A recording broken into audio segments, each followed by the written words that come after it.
Papa Dan, ça va? Ça va très bien, toi? Ça va très bien. Je suis content de te recevoir aujourd'hui à mon podcast de conseil de papa. Je suis content Euh, d'être là.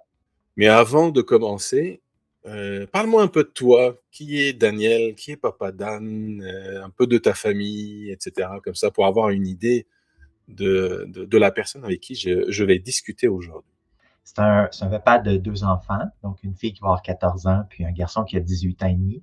Je te dirais que c'est un petit peu moi. Tu sais, on dirait que dans la famille, moi, je suis la personne qui va plus détecter des événements, qui va être plus émotif, alors que ma conjointe est plus tolérante, plus aimante, peut-être, je sais pas. Moi, je suis un papa qui a été élevé par sa maman. Tu sais, j'ai été élevé dans le féminisme, puis ma mère, c'était pas une féministe revendicatrice, c'était plus une, tu sais, faut respecter la femme, c'est l'égalité, puis je me définirais pas comme un homme rouge. Moi, je dirais que je suis un homme de mon temps qui s'implique. Papa Dan, qu'est-ce qui a changé dans ta vie depuis que tu es devenu papa? Euh, ben, je n'étais plus le centre de ma vie, hein. J'aurais peut-être, j'aurais peut-être aimé avoir le réflexe de poser la question, comment faire pour pouvoir écouter. Mais tu sais, est-ce que j'avais l'écoute à ce moment-là? Je sais pas. Je sortais de la période inconsciente. En fait, moi, je te dirais, je suis très content d'avoir eu des enfants plus tard dans ma vie parce que ça m'a permis d'atteindre un niveau de maturité. Je pense que je suis un papa tu sais, j'ai des principes, des principes. Je suis sévère. J'essaie d'être juste. Je pense que c'est important d'être juste, puis d'être cohérent. De ne pas arriver un jour en disant c'est A, puis après ça, c'est plus A, c'est B. Chez nous, si tu viens chez nous un jour, tu vas voir, on a la fleur des valeurs sur le mur, avec les Ouais. 7 valeurs. Fait que les enfants les connaissent par cœur. Puis on en parle à tous les mois. On a l'occasion d'avoir un conseil de famille où on parle de ces choses-là. C'est un peu comme un conseil d'administration, où est-ce qu'on dit, bon, ce mois-ci, est-ce que ça a bien été chez nous? Est-ce que y a des choses qui n'ont pas bien été? Qu'est-ce qu'on veut peut-être améliorer dans le futur? Est-ce qu'on veut se voir plus? Est-ce qu'il y a des choses à corriger? Est-ce que l'hygiène de vie est bonne pour tout le monde? On apprend beaucoup sur notre relation en regardant la posture des autres papas qui nous écoutent, je trouve. Où est-ce que, parce que quelqu'un qui t'écoute, tu vois que lui, il n'est pas impliqué émotionnellement, puis il est capable de te retourner quelque chose qui est peut-être plus juste en fin de compte. Veut pas, on se rend compte qu'on se projette beaucoup dans nos enfants.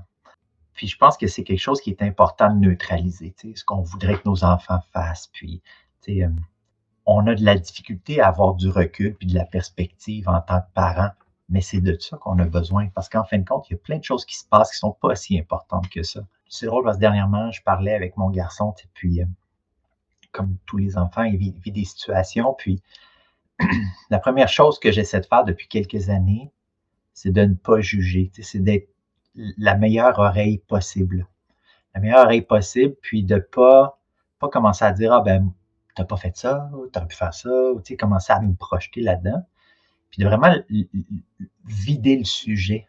C'est drôle parce que tu dis ça, puis il y a comme deux perspectives, hein. Il y a ce qu'on a reçu ou comment on a vécu notre vie d'enfant face à son papa, puis comment nous, on copie. Je ne sais pas à quel point, toi, dans ta tête, tu te disais, ah, moi, je ne vais pas copier ce que mes parents ont fait, je vais faire des choses autrement. Ouh, j'ai fait beaucoup de choses autrement. On n'a pas de tradition. J'en avais pas tant que ça avec la famille, mais on en a bâti, nous. On a, par exemple, une des traditions, c'est faire la sauce tomate. On fait ça en septembre. On lave les tomates ensemble, on produit la sauce ensemble, puis les enfants participent. Ça, c'est très agréable. Est-ce que tu te reconnais, toi, Daniel, dans les comportements de tes enfants aujourd'hui? Est-ce qu'il y a des choses que tu dis, ah, j'étais comme ça, moi, quand j'étais petit? Vraiment, vraiment. En fait, j'ai découvert que je suis probablement TDA avec mon garçon. Mais c'est intéressant parce que ça suscite des conversations des fois. Des fois, je vais leur dire que j'étais comme ça ou je suis encore comme ça. Puis comme qu'est-ce que ça m'apporte ou en quoi ça me nuit. Puis comment des fois je vais gérer une situation. C'est drôle parce que ce que ça me fait penser, c'est que il y a des choses des fois qui méritent, mais j'agis comme ça. Là, tu dis, OK, bon. Donc, ça veut dire que j'hérite probablement des gens. Fait que c'est intéressant aussi de voir ça. Ça te donne un reflet de toi indirectement. Fait que, je ne sais pas à quel point ça a participé à l'introspection, mais beaucoup de réflexions sur comment m'assurer d'épauler mes enfants sans, sans faire en sorte qu'ils deviennent ce que moi je voudrais qu'ils soient, ou qu'ils vivent le succès comme moi je considère que c'est le succès. Merci d'avoir partagé ce petit moment avec moi.